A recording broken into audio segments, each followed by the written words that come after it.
Hello friends. आज हम लोग S N one S N two के बारे में पढ़ेंगे, ठीक ना। तो देखिए, पहला क्वेश्चन है, what is S N one reaction. ठीक है।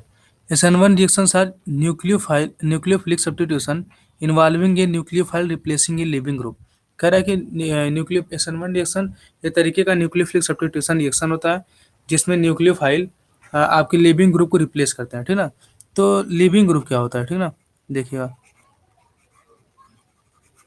लिविंग ग्रुप ये हेलोजेंस हेलोजेंस आपके लिविंग ग्रुप होते हैं। फ्लोरीन, क्लोरीन, ब्रोमीन, आयोडीन, ये सब आपके लिविंग ग्रुप है। तो आपका न्यूक्लियोफाइल जो क्या करेगा, इसको सब्स्टिट्यूट करेगा, ठीक ना। इसके जगह पे न्यूक्लियोफाइल आपका आ जाएगा। SN1 reactions are unimolecular. अब यूनिमॉलिक्यूलर का मतलब क्या होता है? यूनिमॉलिक्यूलर का मतलब ये होता है कि जैसे कि आप रिएक्शन करा रहे हैं, ठीक ना। रिएक्शंस में रिएक्टेंट पार्ट जो होगा, उस रिएक्टेंट पार्ट्स में से दोनों में से एक ही के कंसंट्रेशन पे डिपेंड करेगा रिएक्शन। जैसे मान लीजिए आर एक्स प्लस, ये न्यूक्लियोफाइल आपका ओ एच माइनस, ठीक ना। यहाँ आर ओ एच बनता है आपका प्लस एक्स माइनस, ठीक ना। अगर मान लीजिए ये एस एन वन रिएक्शन है, ये एस एन वन रिएक्शन, तो ये रिएक्टेंट पार्ट के जो दो कंपोनेंट है, इनमें से इसके कंसंट्रेशन पे बस रिएक्शन की रेट डिपेंड करेगी, ठीक ना। बस इसके कंसंट्रेशन पे, इसीलिए इसको बोला जाता है यूनिमॉलिक्यूलर। नेक्स्ट देखिए, the rate of this reaction depends all only on the concentration of one reactant, लिखा भी है, ठीक है। S N one reactions happen in two steps. कह रहा है कि ये दो स्टेप में होता है, ठीक है ना। देखिए, दो स्टेप में होता है, जिसमें पहले स्टेप में हाइड्रोजन्स बाहर निकलते हैं और आपका कार्बोकेटान वहाँ बनता है, ठीक है ना। और दूसरे स्टेप में आपका न्यूक्लियोफाइल अटैक करके वहाँ पे प्रोडक्ट बनाता है। देखिए, यूनिमॉलिक्यूलर टू स्टेप रिएक्शन, इसलिए इसको क्या बुलाते हैं, यूनिमॉलिक्यूलर। क्यों बुलाता है? क्योंकि बस रिएक्टेंट के एक ही पार्ट में, एक ही कंपोनेंट के कंसंट्रेशन पर डिपेंड करेगा रेट, ठीक ना, रिएक्शन का रेट। और दूसरा टू स्टेप रिएक्शन क्यों बोलते हैं? क्योंकि इस पहले स्टेप में इसमें कार्बोकेटान बनता है, दूसरे स्टेप में न्यूक्लियोफाइल अटैक करके कार्बोकेटान पे प्रोडक्ट बनाता है, ठीक ना। देखिए, ये देखिए, what is SN two reaction. SN two reaction क्या है? SN2 reaction. In the SN2 reaction, the addition of the nucleophile and the departure of the leaving group occur in concerted manner. Hence the name SN2. देखिए, ये by same process है, इसमें भी आपका nucleophile attack करेगा और ये leaving group आपके निकल जाएंगे, ठीक ना। लेकिन यहाँ पे by molecular single step reaction ये होता है। अब कहेंगे आप बाई मालिकुलर क्या होता है? देखिएगा, ये बाई मालिकुलर आपका सिंगल स्टेप रिएक्शन होता है, ध्यान दीजिएगा। बायोमॉलिक्यूलर आपका होता है, जैसे कि हम बताएं, यूनिमॉलिक्यूलर में बस रिएक्टेंट के एक ही कंपोनेंट की कंसंट्रेशन पे रिएक्शन की रेट तय की जाती थी, ठीक ना, उसके ऊपर डिपेंड करता था। लेकिन यहाँ पे रिएक्शन के दोनों कंपोनेंट, ठीक है, जैसे मान लीजिए R X plus O H minus, ये बना आपका R O H plus X minus. तो रिएक्शन के रिएक्टेंट के दोनों कंपोनेंट पे इसके कंसंट्रेशन, इसके कंसंट्रेशन, दोनों के कंसंट्रेशन पे डिपेंड करेगी कि रिएक्शन की रेट कितनी है, ठीक ना। इसलिए इसको बोला था बाई मालिकुलर। और सिंगल स्टेप रिएक्शन क्यों बोला था? क्योंकि यहाँ पे ट्रांजिशन स्टेट बनता है, यहाँ पे कार्बोकेटायन नहीं बनता है, ठीक ना। यहाँ पे ट्रांजिशन स्टेट बनता है, ट्रांजिशन स्टेट को कोई स्टेप हम लोग नहीं मानते हैं, इसलिए इसको बोला था सिंगल स्टेप रिएक्शन, ठीक है। नेक्स्ट देखिए, what type of solvent used for SN1 और SN2 रिएक्शन। कह रहा है कि SN1 और SN2 रिएक्शन के लिए किस तरीके के विलायक का प्रयोग किया था। देखिए, यहाँ पे न्यूक्लियोफाइल की बात नहीं कर रहा है वो। न्यूक्लियोफाइल आप सेम न्यूक्लियोफाइल दोनों दोनों के लिए यूज करेंगे, लेकिन यहाँ पे विलायक का चेंज होता है, ठीक ना। सॉल्वेंट का चेंज होता है। सॉल्वेंट से ही हम लोग पता करते हैं कि रिएक्शन SN1 है और SN2 है, ठीक ना। देखिए, the SN1 tends to proceed in polar protic solvent. कह रहा है कि SN1 पोलर प्रोटिक सॉल्वेंट में ये पोलर प्रोटिक सॉल्वेंट में SN1 रिएक्शन होता है, ठीक है। The SN2 reaction favoured in polar और प्रोटिक सॉल्वेंट। ध्यान दीजिएगा, SN1 रिएक्शन किस में होता है? Polar protic solvent. SN2 reaction आपका होता है पोलर और protic solvent. What is meant by polar protic solvent? Polar protic solvents are capable of hydrogen bonding. कह रहे कि polar protic solvent hydrogen bonding बनाने के योग्य होता है, ठीक ना। पोलर प्रोटिक सॉल्वेंट में हाइड्रोजन बॉन्डिंग होती है, because they contain at least one hydrogen atom connected directly to an electronegative atom. कह रहा है कि क्योंकि इसका एक हाइड्रोजन, कम से कम एक हाइड्रोजन ऐसा होता है जो किसी इलेक्ट्रोनेगेटिव एटम जैसे ऑक्सीजन या नाइट्रोजन से डायरेक्टली जुड़ा होता है, ठीक ना। इसलिए यहाँ पे हाइड्रोजन बॉन्डिंग होगा, और हाइड्रोजन बॉन्डिंग होगा तो क्या होगा?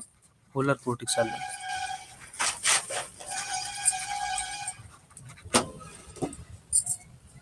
Polar protic solvents are water, ethanol, methanol, ammonia, acetic acid and ether others.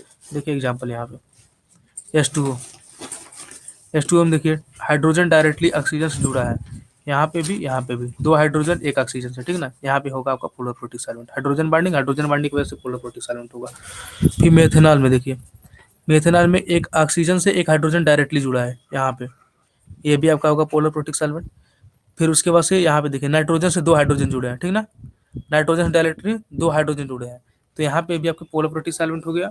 और फिर यहाँ नाइट्रोजन से देखिए ऑक्सीजन से कोई नहीं जुड़ा है, यहाँ पे भी ऑक्सीजन से एक भी हाइड्रोजन नहीं जुड़ा है, लेकिन ऑक्सीजन या नाइट्रोजन में से कम एक हाइड्रोजन आपका जुड़ा होना चाहिए डायरेक्टली। यहाँ पे देखिए नाइट्रोजन से एक हाइड्रोजन जुड़ा है, ठीक ना। यहाँ पे भी आपका हो गया पोलर प्रोटिक सॉल्वेंट। अब क्वेश्चन आता है कि what is meant by polar aprotic solvent. Polar aprotic solvent क्या होता है? देखिए an aprotic solvent is solvent that has no OH और NH बॉन्ड। कह रहा है कि अप्रोटिक सॉल्वेंट ऐसे सॉल्वेंट होते हैं जिसमें कोई OH या NH बॉन्ड नहीं होती, ठीक ना, जिसमें हाइड्रोजन आपका डायरेक्टली O से, ऑक्सीजन से या नाइट्रोजन से नहीं जुड़ा होगा। The a means without and protic refers to protons और हाइड्रोजन एटम्स। कह रहा है कि ए का मतलब होता है विदाउट, प्रोटिक मतलब होता है प्रोटॉन या हाइड्रोजन। कह रहा है कि विदाउट प्रोटॉन या हाइड्रोजन, मतलब कि ये हुआ कि ऑक्सीजन या नाइट्रोजन बिना हाइड्रोजन के होगा वहाँ पे, डायरेक्टली हाइड्रोजन नाइट्रोजन या ऑक्सीजन से नहीं जुड़ा होगा उस तरीके के कंपाउंड में, पोलर पोलर अप्रोटिक सॉल्वेंट जैसे, ठीक ना। देखिए the specific meaning of aprotic is that the molecule have no H atoms on OR N। लिखा भी यहाँ पे कि इसका मतलब ये होता है कि हाइड्रोजन एटम किसी ऑक्सीजन या नाइट्रोजन एटम पे ना हो। Group that can participate in hydrogen binding. कौन से ग्रुप पे? जो हाइड्रोजन बाइंडिंग में पार्टिसिपेट करते हैं उनमें तो ऑक्सीजन या नाइट्रोजन पे हाइड्रोजन होता ही है, लेकिन इस तरीके के ग्रुप जो कि आपके हाइड्रोजन बाइंडिंग नहीं बना सकते हैं, ठीक ना, हाइड्रोजन बॉन्डिंग नहीं बना सकते हैं। क्यों नहीं बना सकते हैं? क्योंकि वहाँ पे हाइड्रोजन नाइट्रोजन या ऑक्सीजन से डायरेक्टली जुड़ा नहीं होगा, और हाइड्रोजन बॉन्डिंग नहीं बना पाएंगे तो वो पोलर प्रोटिक नहीं होंगे, वो क्या होंगे? पोलर अप्रोटिक सॉल्वेंट होंगे। क्लियर है? देखिए so acetone is an aprotic solvent. Acetone नहीं है, कई मतलब एसीटोन भी है और कई और एग्जाम्पल भी है, ठीक ना, वो देखिए यहाँ पे बताते हैं। देखिए एसीटोन, देखिए एसीटोन में यहाँ पे एक ऑक्सीजन है, ठीक है ना, नाइट्रोजन कंपाउंड तो है नहीं, यहाँ पे नाइट्रोजन है नहीं, तो यहाँ पे ऑक्सीजन से देखिए एक भी हाइड्रोजन नहीं जुड़ा है।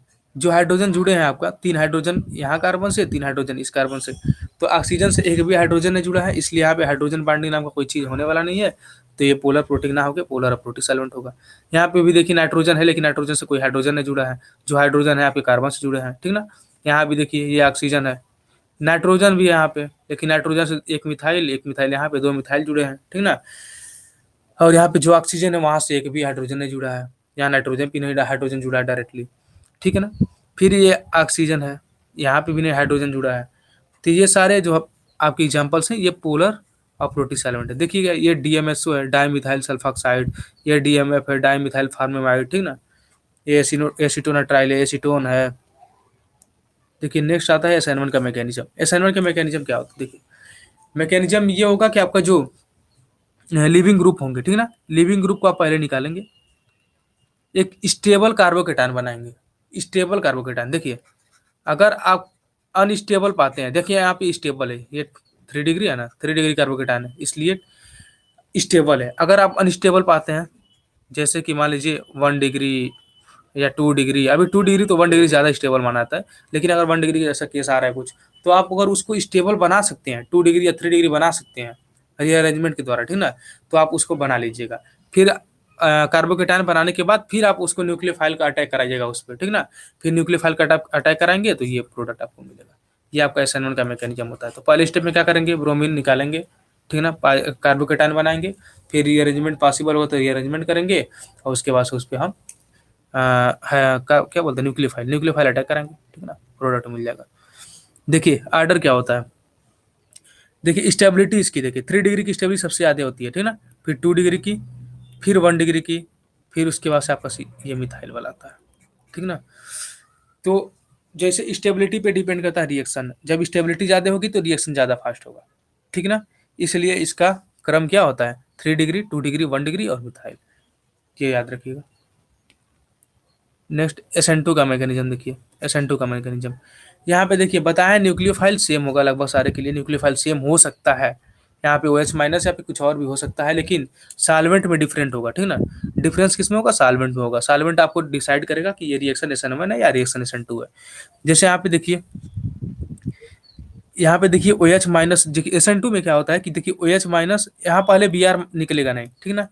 ये SN2 है, SN1 से डिफरेंट होता है। देखिए क्या होगा इसमें, इसमें पहले OH माइनस अटैक करेगा। OH माइनस अटैक कहाँ से करेगा?